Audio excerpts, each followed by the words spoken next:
Kombe la Muungano yamerejea tena kuweza kuchezwa hapa nchini Tanzania mwaka jana 2024, ambapo kipekee kabisa tulitimiza miaka 20 bila kuyacheza mashindano haya ya kihistoria na yenye kumbukumbu kubwa hapa nchini Tanzania. Msimu huu kuna tofauti mkubwa sana na msimu uliopita wa mwaka jana ambao ulikuwa ni msimu wa kwanza. Kwa hiyo tukasema ni bora na ni vyema tukawataarifu umma wa Tanzania ambao kwa sasa ile wiki ya kuelekea mashindano yenyewe imekuwa tayari ipo, na ndo tunakwenda katika mchakato huu kuelekea mashindano hayo. Mashindano ya Kombe la Muungano kwa mwaka huu 2025 yanatarajiwa rasmi ni kuanza tarehe 23 ya mwezi huu na kumalizika tarehe 30 ya mwezi huu, ambapo mashindano haya yanatarajiwa kuchezwa katika uwanja wa Amani Stadium ama Amani Complex. Mashindano ya msimu huu timu zimeongezeka kutoka timu 4 za msimu uliopita. Kwa msimu huu tutakuwa tuna idadi ya timu 8, timu 4 kutoka Tanzania bara na timu 4 kutoka katika ligi kuu ya Zanzibar PBZ Premier League ya hapa visiwani. Timu za visiwani 4 ni timu ya JKU, mabingwa watetezi wa ligi kuu ya Zanzibar kwa msimu wa 2023-24, timu ya Zimamoto ambayo ilishika nafasi ya pili, timu ya KMKM ambao walimaliza nafasi ya 3 msimu uliomalizika, na timu ya KVZ ambao walishika nafasi ya 4 katika msimu uliomalizika wa ligi kuu ya Zanzibar PBZ Premier League. Lakini kwa upande wa Tanzania bara, timu ambazo zitashiriki ni timu ya Young African, mabingwa watetezi wa ligi kuu ya Tanzania bara NBC Premier League, timu ya Azam ambao walishika nafasi ya pili katika ligi kuu ya Tanzania bara NBC Premier League. Nafasi ya 3 walikuwa ni timu ya Simba Sports Club, tutazungumza hapo pia, kuna cha kuzungumza katika hilo.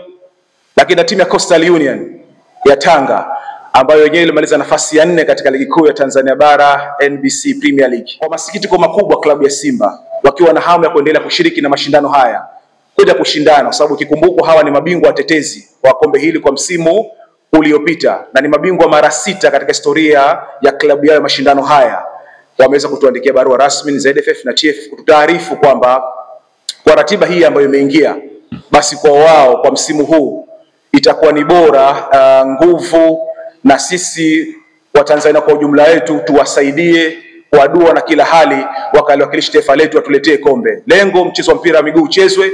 Kwa hiyo tutacheza Kombe la Muungano bila Simba, lakini wao watashiriki mashindano ya kimataifa tukiwa tunawapa nguvu, baraka, na timu zote zitashiriki Kombe la Muungano na nyingine hizo tutakuwa tuko pamoja na klabu ya Simba hii kwa ajili ya kuweza kuwakilisha vitu Tanzania. Kwa hiyo Simba Sports Club imeweza kuondoka katika mashindano haya. Singida Black Star, kama nimetamka sahihi, wataweza kushiriki mashindano haya ya msimu wa mwaka 2025 ya Kombe la Muungano. Hizo ndio timu ambazo zitashiriki mashindano ya msimu huu kwa upande wa Tanzania bara. Mfumo wa mashindano yetu haya tunacheza mfumo wa knockout. Na tutaanzia hatua ya tunasema robo finali katika lugha ya kawaida, lakini knockout, na timu 4 za bara zitakutana na timu 4 za visiwani.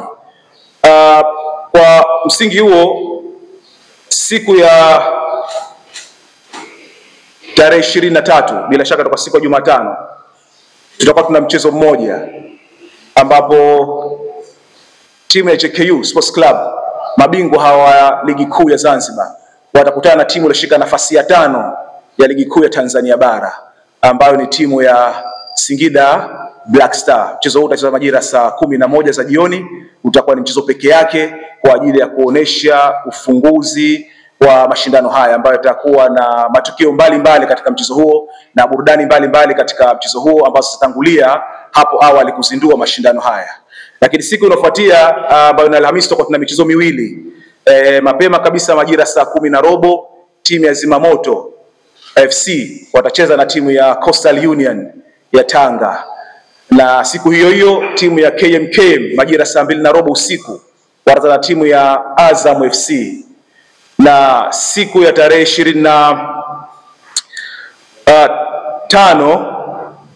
Mabingwa wa ligi kuu ya Tanzania bara, timu ya Yanga Sports Club watakuwa na mchezo na timu ya KVZ ambayo imeshika nafasi ya 4 katika ligi kuu ya Zanzibar PBZ Premier League.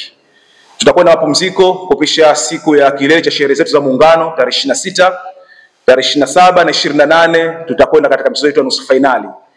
Na michezo yote itachezwa majira saa 2:15 usiku. Mshindi wa mechi nambari 1 atakutana na mshindi wa mechi nambari 3.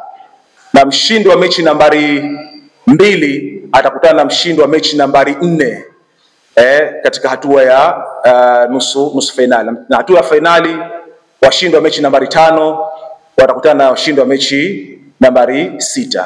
Hiyo ndio itakuwa michezo yetu katika mashindano haya ya msimu huu ya Kombe la Muungano, na tunatarajia itakuwa ni mashindano ya aina yake, mashindano ambayo ya kuvutia mno na ushindani utakuwa ni mkubwa.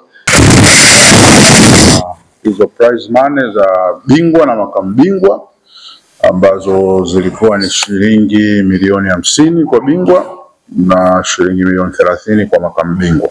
Kwa hiyo kufikia hapa tulipo, zawadi zitaendelea kuwa hizo hizo, lakini itakapotokea maboresho tutatoa taarifa, lakini as we stand hizo prize money ziko hivyo hivyo. Sasa hivi kila kinachofanyika hapa kwenye uwanja wa Amani, uwanja wa Benjamin Mkapa, lazima kwa pamoja tushirikiane na CAF. Kwa sababu viwanja vinaandaliwa kwa ajili ya chama. Sasa sisi tumeamini kwamba mashindano ya Muungano Cup ni test nzuri kwa ajili ya chama. Kwa hiyo tumekubaliana kitaalamu kwamba uwanja wa Amani unaweza kuhimili mashindano haya. Na ingekuwa ni uwanja wa natural grass, natural grass peke yake, tungeweza kuwa na mashaka, lakini hii ni reinforced ambayo tunaita hybrid. Kwa hiyo na kwa namna tulivyojipanga kuhusu huduma ya uwanja ule, tunaamini kila baada ya mechi huduma zitatoka na zitakuwa tayari kwa next match. Kwa hiyo tunaamini uwanja utaweza kubeba hizo mechi za mzunguko wa mwanzo, nusu finali na finali yenyewe.